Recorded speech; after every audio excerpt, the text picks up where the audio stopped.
What do you think about the accusations that Catholicism integrated a lot of pagan practices and elements in order to appeal to the Gentiles more? Is this a fabrication? Is there truth to it? And if so, do certain pagan philosophies have a place in the formation of contemporary Catholic thinking as a consequence? Yes. The answer is yes to all of those questions. And the best example I can come up with is Aristotle and St. Thomas Aquinas. And the point of the book that I am writing here is that logos is a Greek word that came into existence 600 years before Jesus Christ. Okay. This word was used in the first three sentences of St. John's Gospel. That means that he absorbed what this person, the person who just asked this question, this is an absorption of what they're calling pagan philosophy.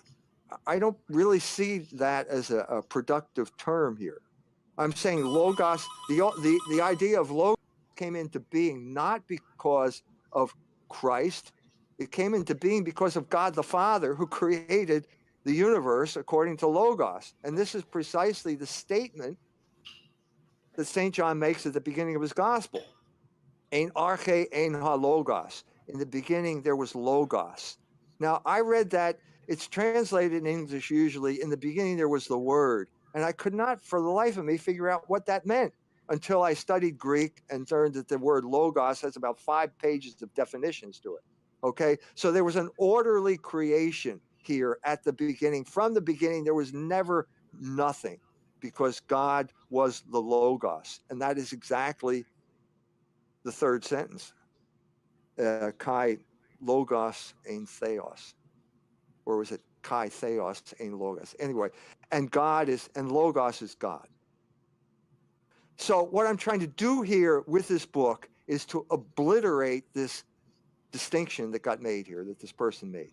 Now, I understand what you're saying. You know, Aristotle was not a Christian, but he was a man who was instrumental in the refining of that term logos that was a crucial preparation for the gospel when St. John finally wrote it.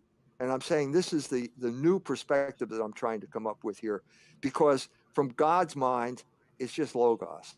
You know, we see pagan, we see faith, we see reason. From God's mind, it's logos. And that's the perspective I'm trying to use in writing this book.